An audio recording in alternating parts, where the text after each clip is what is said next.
우리는 모두 눈을 감고 삶의 마지막 페이지를 상상해 본 적이 있습니다. 그 페이지에는 바쁘게 살아온 날들이 남긴 보상이 있어야 한다고 믿었습니다. 은퇴 후의 삶은 고생 끝에 오는 달콤한 휴식과 같을 거라고, 따뜻한 햇살 아래 느긋하게 커피를 마시고 사랑하는 사람들과 함께 여행을 떠나는 평화로운 모습. 저는 그런 노후를 당연히 맞이할 것이라 기대했습니다. 젊은 날의 제 삶은 그런 기대에 부응하기 위해 쉴 틈 없이 흘러갔습니다. 남들보다 조금 더 벌었고 남들보다 조금 더 아꼈습니다. 작은 평수 아파트를 줄여서라도 여행 자금을 마련할 계획을 세웠습니다. 나의 노후는 완벽하게 준비될 것이라고, 그 확신은 제게 든든한 방패가 되어 주었습니다. 하지만 그 방패가 오히려 외부의 위험을 보지 못하게 만드는 방심의 시작이었다는 것을 그때는 알지 못했습니다. 전문가의 조언보다는 나를 아는 사람의 조언이 더 옳다고 믿었습니다. 친구가 건넨 그럴듯한 사업 아이템. 이 정도면 안정적이지 않겠느냐는 달콤한 속삭임. 저는 그 모든 위험 신호를 애써 무시했습니다. 열심히 살았으니 이제 행운이 찾아올 차례라고. 그것이 제 자신에게 건넨 가장 위험한 위로였음을 시간이 한참 지나서야 알게 되었습니다. 노후를 향한 그 막연한 기대와 나는 괜찮다는 덧없는 방심 속에 저는 가장 안정적이어야 할 노후, 자금의 안전성에 대한 깊은 고민 없이 가장 편리하고 빠르게 수익을 안겨줄 것 같은 몇 가지 금융상품과 투자에 제 삶의 마지막 카드를 걸었습니다. 그때 저의 노후는 이미 걷잡을 수 없는 위험 속으로 한 발짝씩 들어가고 있었습니다. 사람들은 노후 설계를 경제적인 것이라고만 생각합니다. 하지만 저는 이제 압니다. 그것은 마음의 설계여야 한다는 것을. 저는 그저 돈의 액수만 믿었습니다. 통장에 찍힌 숫자가 곧 저의 미래가 될 것이라고 믿었습니다. 은퇴가 10년, 5년 앞으로 다가왔을 때도 저는 여전히 여유로웠습니다. 친한 친구가 운영하던 사업에 일부 자금을 투자했을 때 저는 그것이 의리이자 기회라고 생각했습니다. 당시 그 친구는 저에게 잠시만 이렇게 하면 나중에 2배로 불려줄게라고 말했지요. 저의 방심은 그 잠시만이라는 달콤한 유혹에 속수무책으로 무너졌습니다. 노후 자금의 절반 가까이를 단지 친구의 성공이라는 막연한 기대에 걸었던 것입니다. 그것이 제가 은퇴 후 맞이하게 될 지옥의 문을 여는 열쇠였음을 왜 그때는 깨닫지 못했을까요? 물론 저의 자녀에게 목돈이 급하게 필요했던 순간도 있었습니다. 부모로서 당연히 해줘야 한다는 책임감과 사랑의 언어로 가장 안정적이어야 할 연금 상품 일부를 해지했습니다. 자녀의 미래를 위한 투자라고 스스로를 다독였습니다. 하지만 그 모든 결정들이 저의 노후 계획에는 아무런 안전장치도 없이 오직 감정과 관계라는 덧없는 기대 위에 세워지고 있었다는 것을 인정해야 했습니다. 나는 괜찮을 거야. 설마 내가. 이런 안일한 방심이 저를 이끌었습니다. 주변의 작은 위험 신호들, 친구의 사업이 힘들다는 소문을 볼 때마다 저는 그저 고개를 돌리고 눈을 감았습니다. 그 순간에도 제 통장 속 숫자는 변함없이 거기에 있었으니까요. 하지만 바닥이 무너지는 순간은 언제나 가장 높은 곳에 있을 때 찾아오는 법입니다. 불행은 단 한 번의 큰 사고로 오지 않더군요. 그것은 마치 낡은 집의 천장처럼 아주 느리고 은밀하게 젖어 들어왔습니다. 제 친구의 사업이 휘청거리기 시작했을 때 저는 처음에는 잠시의 어려움이라 여겼습니다. 돈을 돌려받지 못할 수도 있다는 불안감은 있었지만 설마라는 방심이 설마가 현실이 되는 것을 막아주지 못했습니다. 은행에서 날아온 통지서를 읽었을 때 저는 그제야 사태의 심각성을 깨달았습니다. 그 잠시의 어려움이 사실은 영구적인 손실이 되어 저의 노후 계획에 들이닥친 것입니다. 가슴이 철렁 내려앉았습니다. 수년간 모아왔던 저의 마지막 보루였던 자금의 절반 가까이가 사라진 것입니다. 그때부터 저는 숨 쉬는 것조차 어려웠습니다. 아무렇지 않은 척 남편과 자녀들에게 웃으며 밥을 차려주었지만 제 속은 타들어가는 숫덩이와 같았습니다. 노후의 평화로운 기대는 이미 사라진 지 오래였습니다. 남은 것은 나만 당했다는 억울함과 이걸 어떻게 해야 하나 하는 막막함이었습니다. 저는 제가 겪은 이 거대한 실패를 누구에게도 털어놓을 용기가 없었습니다. 오직 저 혼자 이 고통스러운 방심의 결과를 감당해야 했습니다. 나는 왜 그때 멈추지 못했을까? 밤마다 이 질문이 저를 괴롭혔습니다.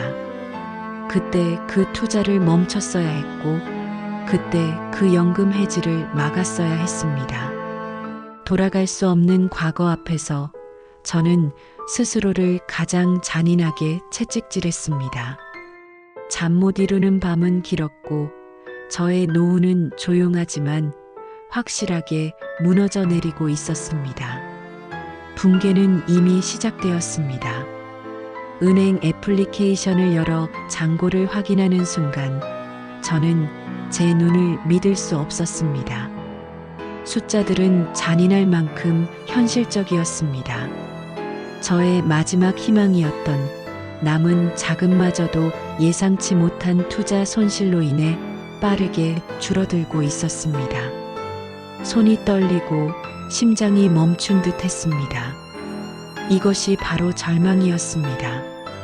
평생을 열심히 살았는데 내 노후가 이럴 수는 없다는 거부감이 저의 온몸을 휩쓸었습니다. 저는 제가 가진 모든 것을 잃었다는 공포감에 사로잡혔습니다. 저의 마지막 보루였던 연금 일부마저도 해지할 수밖에 없는 상황. 통장을 확인하는 순간에 그 끔찍한 초기 절망감은 아직도 저를 옥죄고 있습니다. 저는 남편에게도 이 사실을 말하지 못했습니다. 남편의 목까지 내가 망쳤다는 자책감 때문이었습니다. 결혼 생활 내내 우리는 서로의 경제 상황에 대해 솔직했지만 이 실패는 너무나도 거대해서 저의 입을 굳게 닫아버렸습니다. 저는 스스로를 고립시켰습니다. 가장 사랑하는 사람들에게 가장 큰 짐을 안겨줄 수 없다는 생각. 그것이 저를 이 깊은 절망의 나락으로 밀어 넣었습니다. 이 나이에 다시 시작할 수 있을까? 이 질문은 매일 아침 저를 깨우는 공포가 되었습니다. 노후는커녕 당장 다음 달 생활비를 어떻게 해야 할지 막막했습니다. 무엇을 해야 할지, 누구에게 도움을 청해야 할지, 모든 것이 미궁속이었습니다. 가진 것이 없을 때 가장 무서운 것은 가난이 아니라 그 가난 앞에서 무능력한 나 자신을 마주해야 한다는 사실이었습니다. 그날은 유난히 비가 많이 내렸습니다. 저는 베란다 창가에 홀로 앉아 아무도 모르게 울었습니다. 모두가 잠든 깊은 밤, 저는 저의 노후 자금 대부분이 사라졌음을 깨달았습니다. 단 한 번의 실수가 저의 평생을 걸었던 노력을 짓밟았습니다. 숨 쉬는 것조차 사치처럼 느껴지는 극심한 절망감. 저는 그날 이후 하루하루를 버티는 일을 시작했습니다. 숨 쉬는 것, 밥을 삼키는 것, 남편과 자식들의 눈을 마주치는 것, 이 모든 것이 기적이었습니다. 억지로 입에 넣은 밥 한 숟가락이 목을 넘어가지 않았습니다. 제가 두려웠던 것은 돈이 아니었습니다. 남은 삶을 짐으로 살아야 한다는 사실이었습니다. 저는 문득 창밖을 바라보았습니다. 빗물에 젖은 세상은 차가웠고 제 마음처럼 암울했습니다. 이 나이에 다시 시작할 수 있을까라는 질문은 다시 시작할 필요가 있을까라는 극단적인 회의감으로 변질되었습니다. 그때 저의 노후는 경제적인 문제에서 존재의 문제로 바뀌었습니다. 그것이 바로 제가 겪었던 가장 어둡고 고독했던 절망의 클라이맥스였습니다. 하지만 어둠 속에서도 빛은 찾아오는 법입니다. 이 모든 절망 속에서 문득 저는 저의 친언니를 떠올렸습니다. 언니는 저보다 훨씬 일찍 남편을 잃었고 저보다 훨씬 적은 돈으로 노후를 시작했습니다. 그때 언니는 좌절 대신 행동을 택했습니다. 작은 시장에서 튀김 장사를 시작했고 허리를 굽히며 웃었습니다. 저는 언니에게 전화를 걸었습니다. 목소리가 떨려 아무 말도 할 수 없었지만 언니는 제 침묵 속에서 모든 것을 짐작했습니다. 언니는 단 한마디를 했습니다. 너의 노후는 내 통장 잔고가 아니라 내가 지금 이 순간 뭘 할 수 있느냐에 달려 있어. 그 말은 제 가슴을 강하게 울렸습니다. 그때였습니다. 저는 저의 과거 방심이 가장 큰 실수였음을 깨달았습니다. 저를 절망하게 한 것은 돈의 액수가 아니라 돈만 있으면 된다고 믿었던 저의 오만함이었습니다. 언니의 말처럼 지금부터라도 무엇이든 해야 한다는 작은 깨달음을 얻는 계기가 되었습니다. 그 깨달음은 마치 암흑 속에서 켜진 작은 촛불과 같았습니다. 저는 비로소 제가 가진 것이 건강한 시간이라는 것을 깨닫기 시작했습니다. 아직 저에게는 시간이 남아 있었고 그 시간은 그 어떤 자산보다 값진 것이었습니다. 그 작은 깨달음은 저를 행동하게 만들었습니다. 저는 가장 먼저 마음의 평온을 찾으려 노력했습니다. 제가 가진 것을 모두 잃었다고 생각했지만 사실은 아직 경험과 희망이라는 자산이 남아 있었습니다. 저는 저의 상황을 차분하게 정리했습니다. 완전히 끝난 것이 아닙니다. 이제부터가 시작입니다. 저는 작은 일자리를 찾아 나섰습니다. 제가 젊은 시절 잠깐 했었던 일을 다시 시작했습니다. 수입은 적었지만 나의 존재를 증명하는 행위에서 저는 위안과 깨달음을 찾았습니다. 직장 동료들과 나누는 따뜻한 대화, 출퇴근길의 생동감, 그 모든 것들이 저의 고립감을 깨뜨렸습니다. 저는 노후란 채워야 할 재정적 목표가 아니라 채워가는 활동의 의미임을 서서히 깨달았습니다. 매일 아침 눈을 뜨면 할 일이 있다는 것, 저를 필요로 하는 곳이 있다는 것, 그것이 바로 제가 은퇴 후 꿈꿨던 평화로운 기대의 진짜 모습이었습니다. 저는 비로소 노후 준비는 재정적 문제가 아니라 정신적 평온의 문제였음을 깨닫고 평정심을 찾기 시작했습니다. 진정한 노후의 모습은 자신을 재정의하는 과정이었습니다. 저는 이제 잃어버린 과거에 얽매이지 않습니다. 불안했던 마음이 사라지고 저의 삶은 더 이상 흔들리지 않습니다. 저는 노후의 진짜 문제는 돈의 크기가 아니라 마음을 갉아먹는 불안감이었음을 완전히 깨달았습니다. 불안했던 이유는 제가 가진 것에 감사하지 않고 잃어버린 것에만 집착했기 때문입니다. 저는 아침마다 제가 가진 것에 감사하는 습관을 들였습니다. 튼튼한 두 다리로 움직일 수 있다는 것, 따뜻한 밥을 먹을 수 있다는 것, 여전히 저를 사랑해주는 가족의 온기가 있다는 것, 그 모든 것들이 저의 재정 상태보다 훨씬 크다는 것을 인정했습니다. 저는 가족에게 모든 것을 솔직하게 털어놓았습니다. 저의 실수와 저의 절망을. 가족들은 저를 비난하지 않았습니다. 오히려 저를 안아주었습니다. 내가 다시 웃을 수 있다면 돈은 아무것도 아니야. 저는 그들의 눈빛 속에서 제가 잃었던 것이 경제적 안정이 아니라 가족에 대한 솔직한 신뢰였음을 깨달았습니다. 경제적인 어려움은 여전히 남아있지만 저희 가족은 더 이상 불행하지 않습니다. 저의 마음의 평정은 가족들에게도 따뜻하게 전달되었습니다. 자녀들은 저의 새로운 삶을 응원했고 남편은 저와 함께 소소한 목표를 세웠습니다. 저의 노후는 계획했던 풍요로운 휴식은 아니었지만 진정한 나 자신을 찾아가는 가치 있는 여정이 되었습니다.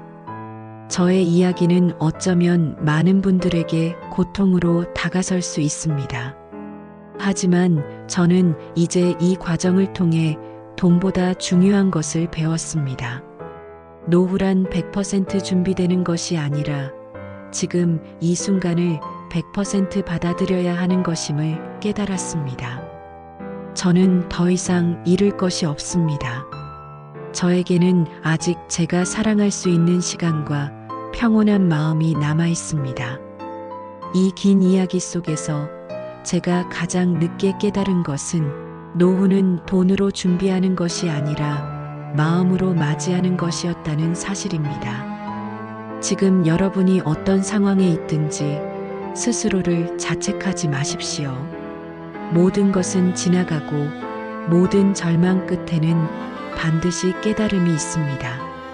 그럼에도 우리는 살아갑니다. 그리고 그 삶은 여전히 가치 있습니다. 이야기가 마음에 닿았다면 구독으로 함께 걸어주세요.